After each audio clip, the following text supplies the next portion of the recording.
Ante todo, Sevilla es río. Río doblemente generoso. Del norte llegaba agua abundante que nutría la vega y sus cultivos. Del sur, gracias a su navegabilidad, llegaban gentes, civilizaciones, mercancías. Por el río llegó a Europa el tabaco, el maíz, el tomate y la sífilis. Por el río llegó la riqueza, el esplendor y el oro, pero también las invasiones, la enfermedad y la miseria. Incluso la desviación de su cauce, a causa de sus muchas crecidas, permitió los terrenos para construir la Expo del 92.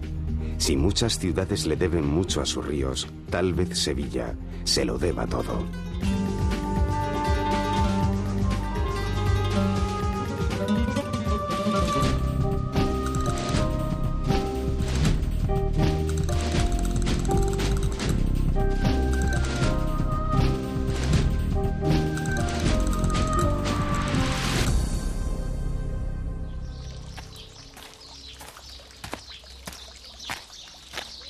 Antes de que llegasen los romanos, fenicios, griegos y cartagineses vivieron en este lugar. La cultura musulmana se aposentó durante 500 años, pero el crecimiento y riqueza de la ciudad se desplegó después del descubrimiento de América. Las dos exposiciones universales del siglo pasado, la del 29 y la del 92, marcaron un desarrollo espectacular y trazaron la ciudad tal como hoy la conocemos.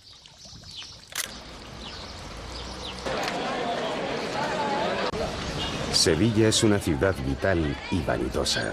Tiene el vértigo del sur, la mansedumbre de la llanura en la que se asienta, el orgullo de una agricultura y ganadería próspera y la altivez de creerse centro de todas las miradas. Si Andalucía es el sur, Sevilla es la capital del sur. Pero la cosa no viene de ahora. El tesoro del carambolo es la evidencia de una cultura altamente desarrollada, 1500 años antes de Cristo. Tartesos. Después vinieron cartagineses y fenicios. Aunque las leyendas atribuyen a Hércules el honor de ser el fundador de la ciudad, la primera huella la dejaron los romanos.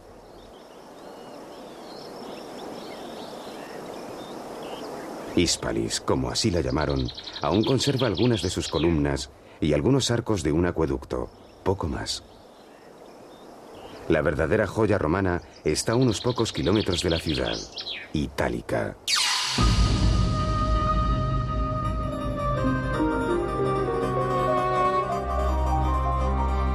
Itálica data del siglo II a.C. Fue cuna de Trajano y posiblemente de Adriano. La ciudad estaba dotada de un urbanismo muy avanzado. Las calles eran anchas, estaban enlosadas y las casas disponían de agua corriente traída por cañerías de plomo. Además, había una perfecta red de alcantarillado. Admirable si pensamos que todo esto funcionaba a la perfección hace 2000 años.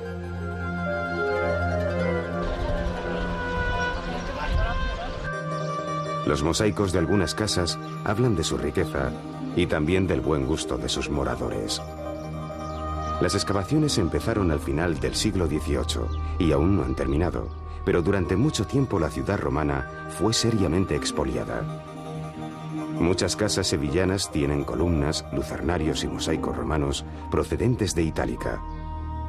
Por fortuna, una de las que tiene mucho y bueno es visitable, la de la Condesa de Lebrija.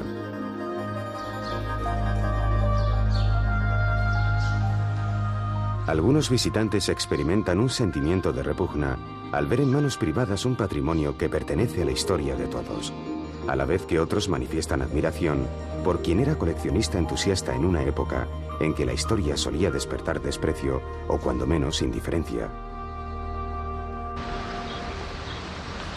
Los árabes invadieron la península en el año 711. A partir de ahí, la cultura musulmana se instaló en la ciudad durante 500 años. Y aunque hace más de 500 que se fueron, su aliento se siente en cada rincón de la ciudad y sobrevive en algunos de sus edificios más emblemáticos. Después de la invasión, muchas iglesias se construyeron directamente sobre mezquitas. La Giralda, antes que campanario, fue alminar. Su nombre lo recibe de la veleta que el viento hace girar, giraldillo.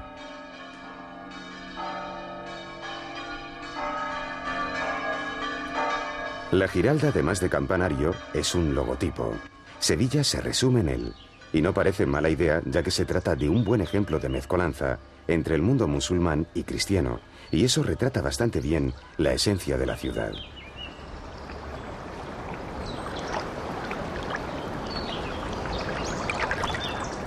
La Torre del Oro es otro de los restos almohades. Los almohades eran una dinastía procedente del norte de África que desde el primer momento intentaron subrayar su independencia de Arabia, y en buena parte son los responsables del legado musulmán en Sevilla. Aunque aún se conservan algunos restos de la muralla, la herencia musulmana es más patente en los reales alcázares. El patio del Yeso es la única sala existente del primer palacio árabe del siglo XI. Aunque los reales alcázares son de origen almohade, su verdadero impulsor fue Pedro I. En solo 2 años, artesanos de Granada y Toledo construyeron lo que hoy es el corazón del palacio.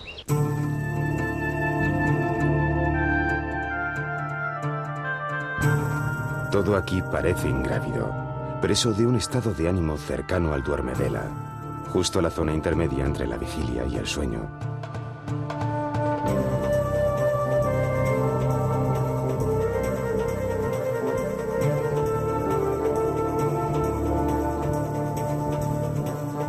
El Salón de Embajadores era utilizado como salón del trono en el siglo XI, pero es en el siglo XIV donde sufre una profunda renovación.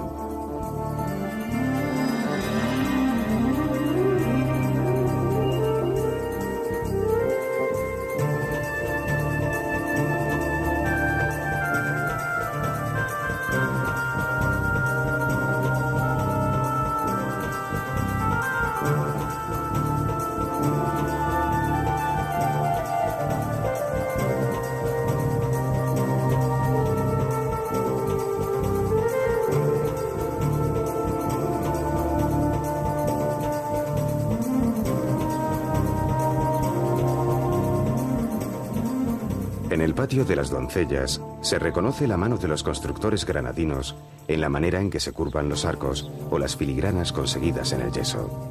Pero lo más sorprendente es ver cómo se funden sin grandes disonancias el estilo mudéjar y el renacentista. La primera planta de los reales alcázares es poco conocida. Es continuación del palacio de Pedro I y es la zona que ocupa la familia real cuando está en Sevilla.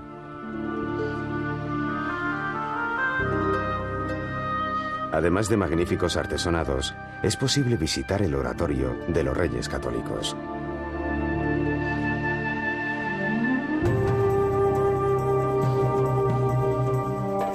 Los reales alcázares muestran algunos lugares extrovertidos, aptos para la reunión multitudinaria, pero también lugares para la intimidad y la ensoñación.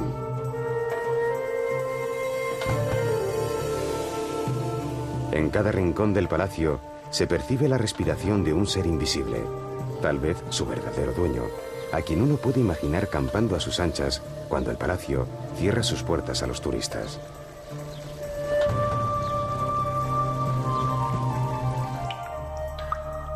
Dicen que estos baños los construyó Pedro I para su amante María de Padilla. Si la arquería es gótica, es porque estamos justo debajo del llamado Palacio Gótico, que Felipe II manda decorar a un ceramista trianero. Los reyes católicos, Felipe II, Carlos I y otros reyes hicieron construir sus propias salas. Resulta impresionante saber que en esta sala de contratación de Indias se pergeñaron los viajes de Núñez de Balboa o de Magallanes. La primera vuelta al mundo se decidió aquí.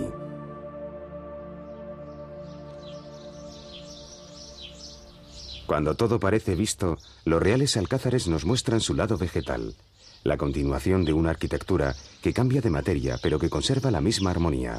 El jardín es un palacio al aire libre.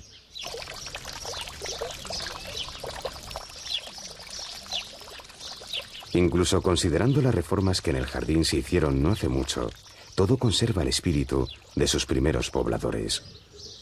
Los cuentos de las 1001 noche deberían ser leídos en lugares como este. Es casi seguro que quien inventó el reloj no frecuentaba este sitio.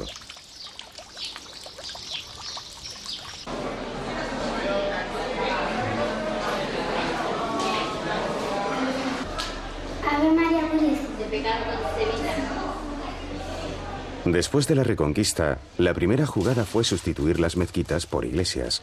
En Sevilla hay varias, y en muchas aún es fácil reconocer la estructura árabe de los minaretes reconvertidos en campanarios. En el proceso de cristianización, el siglo XV fue definitivo. La Inquisición, su más cruel instrumento, y la catedral, su principal emblema. Para empezar, la Catedral de Sevilla es la más grande de España. Se construyó en 100 años, lo cual no es demasiado si se compara con otros templos, y aunque distintas épocas dejaron su sello, el estilo es básicamente gótico.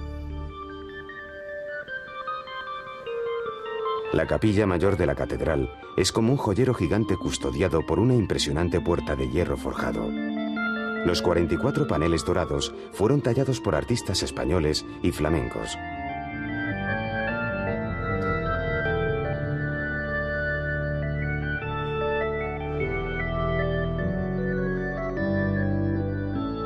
Es sorprendente la cantidad y calidad de tesoros artísticos que pueden conocerse en la típica visita turística.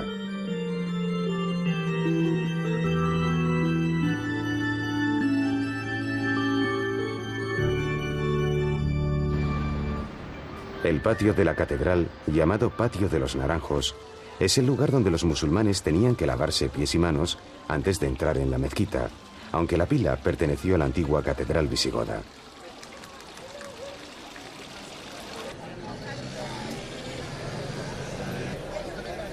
Al final de la Edad Media, el comercio se trajinaba en las gradas de la catedral.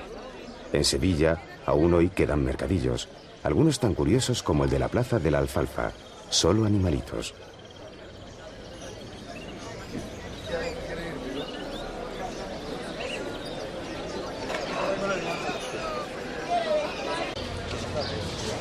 Las mañanas de los domingos, vivos colores se exponen en lienzos y papeles gruesos. Y no son pocos los que se animan a pasear entre mercancías tan agradables.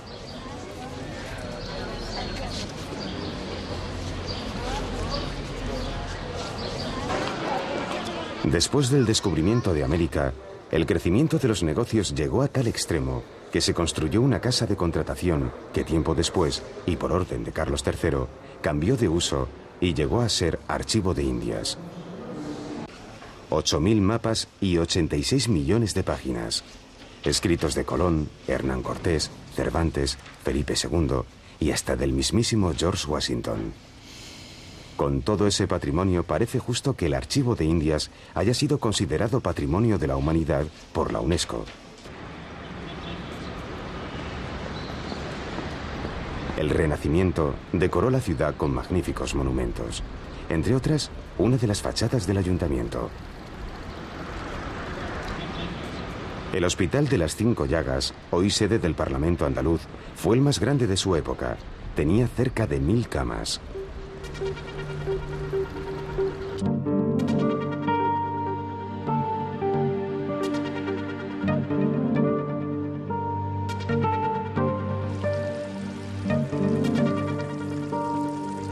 Con algunas salvedades, la Casa Pilatos es un bello ejemplo de palacio renacentista. Minerva, Ceres, Atenea. Todo renacentista que se tuviese por tal debía tener una buena colección de arte, a ser posible, arte antiguo. Renacimiento significa renacer y, por lo tanto, volver a prestar atención al mundo clásico, griego y romano.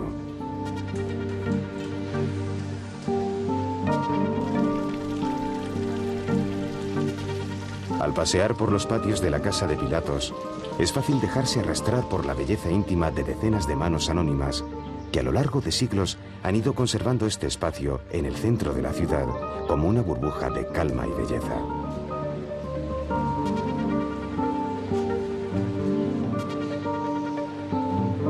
Señores, de cabita que le ponemos. Tenemos la trencita de lenguado, el merito rebozado, la puntita del solomillo, la paella, los riñones a la plancha. Cola de toro, ternera en salsa, lomo al ajo, espinacas con garbanzo, menudo. Hueva aliñada, hueva con mayonesa, queso con amarillo, riñones jerez, bacalao con tomate, empanadas de... Desde luego que su cocina tiene otros platos, pero muchos de ellos pueden ser paladeados en forma de tapa. Sevilla es una mezcla exagerada de bullicio y silencio. La cosa va por barrios, pero también por horas. El mediodía suele ser la hora del tapeo.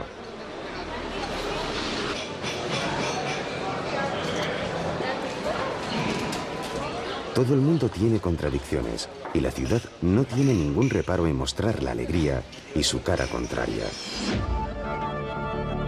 El cuadro se titula Finis Gloriae Mundi. Si el cuadro pretende impresionar sobre lo efímero de la vida, se puede decir que lo ha conseguido. El barroco tenía unos cuantos mensajes claros, y los pintores eran sus mejores propagandistas, Valdés Leal entre ellos. Los cuadros pertenecen a la iglesia del Hospital de la Caridad, que aún hoy es residencia de ancianos.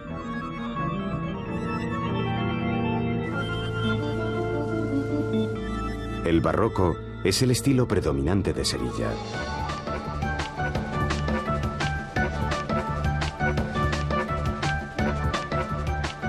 No está comprobado que el gusto por lo dorado tenga que ver con todo el oro que desde América arribó a su puerto, pero el pan de oro está en la mayoría de monumentos y esculturas de Sevilla. Es un hecho que aquí gusta lo dorado, y mucho, y gusta el brillo.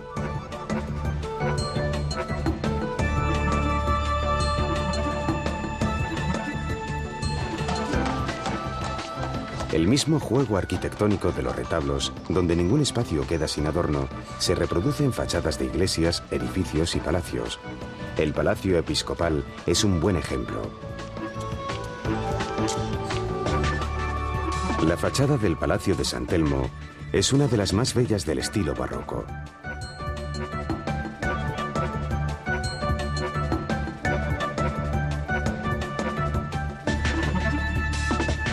El Palacio de San Telmo es sede de la Junta de Andalucía, pero comenzó siendo escuela de mareantes y colegio de marina y hasta seminario.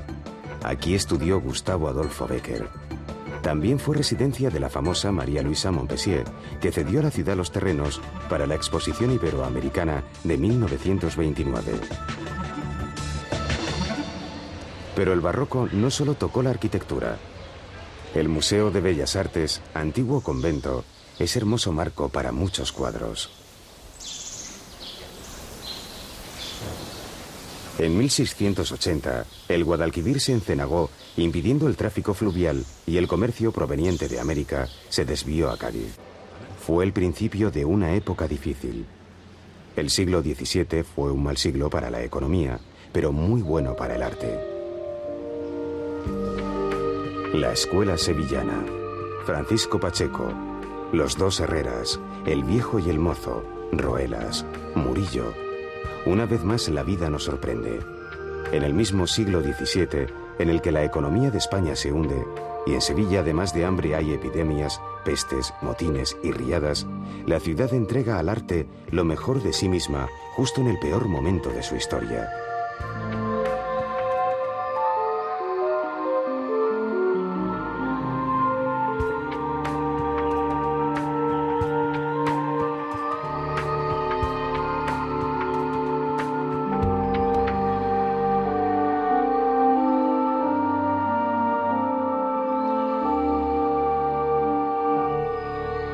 En el siglo XVII Sevilla dio grandísimos pintores.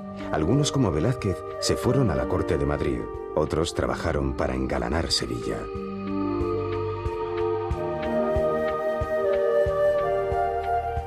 En el Hospital de Venerables, una especie de residencia para sacerdotes jubilados, la magnífica técnica de Valdés Leal da la impresión de auténticas figuras en el aire.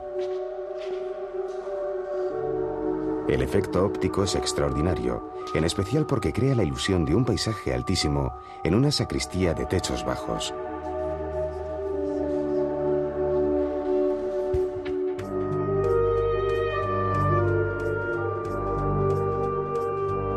La capilla, muy restaurada, aún guarda algunas reliquias que insisten en el mensaje barroco de la vida entendida como un soplo. Pero si hay un terreno donde el barroco se mantiene vivo, es en la Semana Santa.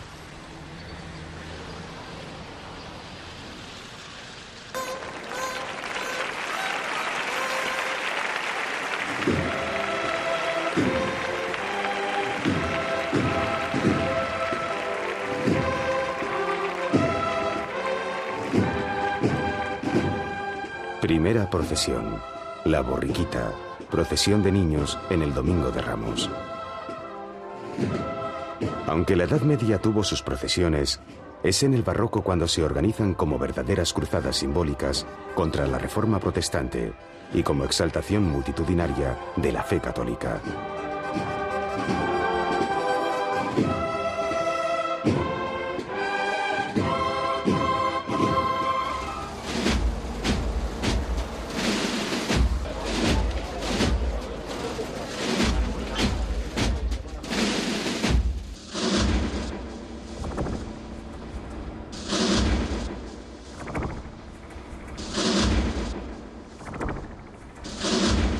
Pobreza, hambrunas, terremotos, inundaciones, pestes. Aquella época desdichada fijó una especial relación con la pasión de Cristo. El dolor y miseria del pueblo encontraron reflejo en el Cristo dolorido, el de las 5 llagas, el sufriente, el crucificado.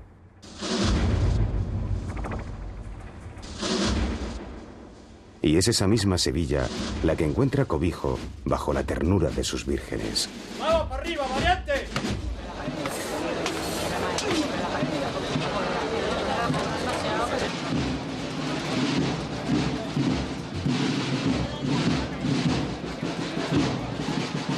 Cristo de la Buena Muerte, popularmente conocido como el de los estudiantes. Cada cofradía se identifica con sus imágenes de un modo grupal y muchas veces de manera apasionada y exclusivista. De hecho, cada hermandad representa a su parroquia, que es lo mismo que decir a su barrio. Esto explica que no solo creyentes, también agnósticos y ateos, puedan ser costaleros y partirse el pecho o las cervicales por la Virgen de su barrio. El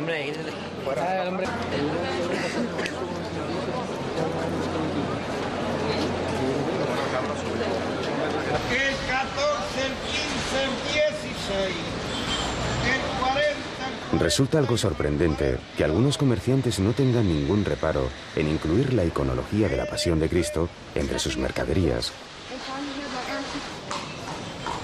Visto desde el punto de vista de un japonés poco ilustrado, no deja de resultar espeluznante la cabeza sangrante de un hombre de 30 años entre relucientes trajes de novios.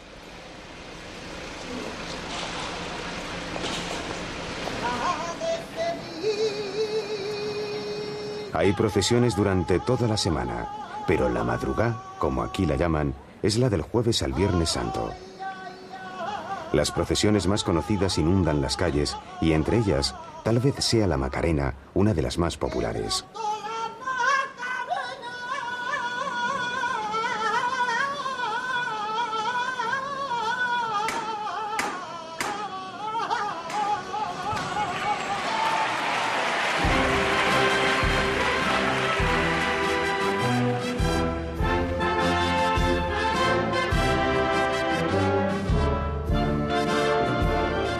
A la gente se le ponen los pelos de punta cuando la emoción se convierte en canto y el paso se detiene durante unos instantes. Solo en esta procesión, de las 5 que llega a ver simultáneamente en las calles, salen más de 2000 nazarenos, pero son decenas de miles los que aceleran sus corazones al ver a su Macarena.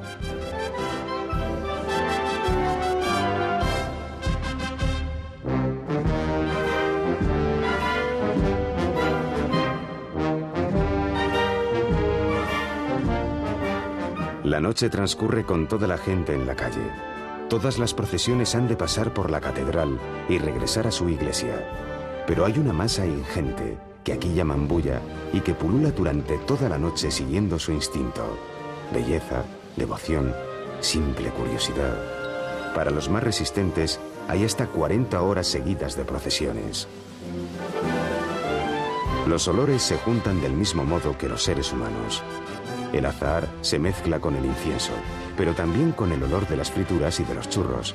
La humanidad entera rebosa en tanta apretura que se concentra y al rato se disuelve como la niebla en el viento.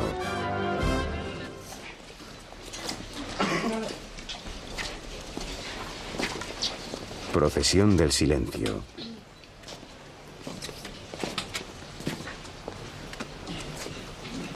El capirote oculta la individualidad.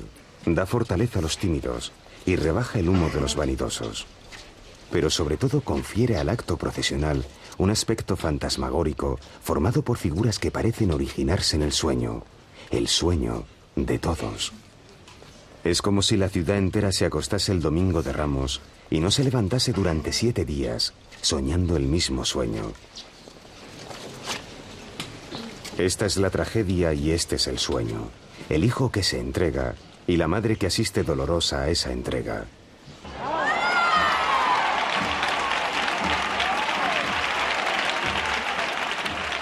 Este eficaz reclamo emocional secuestra el ánimo de toda la ciudad y la gente echa pétalos a sus vírgenes más queridas, formando una lluvia que huele a rosa. Pero aún resulta más inolvidable el paso de la Esperanza de Triana, cuando atraviesa el río bajo la luna llena de abril y el puente tiembla. El puente de hierro tiembla bajo el peso de la multitud. Ese temblor se parece a otro interior que anuncia el final de una pasión que culminará, como todos los años, en una resurrección. La primavera llegó a Sevilla y vino para quedarse.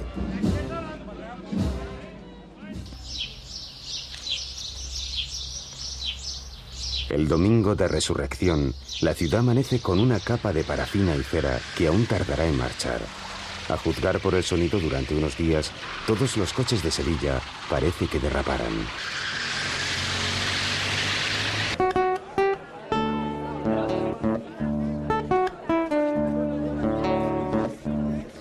Si uno aplica el oído, comprobará que esta es una ciudad amante de la palabra y por lo tanto muy literaria. En ella nació Mateo Alemán, Blanco White, Becker, los hermanos Machado y Quintero, Luis Cernuda y Vicente Alexandre. En sus plazas, Cervantes situó alguna de sus obras. Tirso de Molina creó el mito universal de Don Juan en El burlador de Sevilla, inspirándose en uno de sus ciudadanos. Y Mérimée dio vida a Carmen en la Real Fábrica de Tabacos, el mayor edificio industrial de la época, hoy universidad.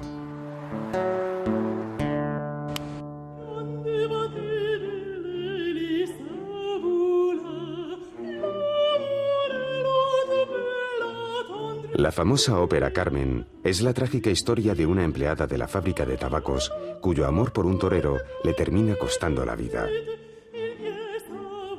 La obra tuvo resonancias universales y contribuyó a crear el tópico de la mujer española, apasionada, sensual y arrebatadora, tópico con el que muchas españolas de hoy difícilmente se identificarían.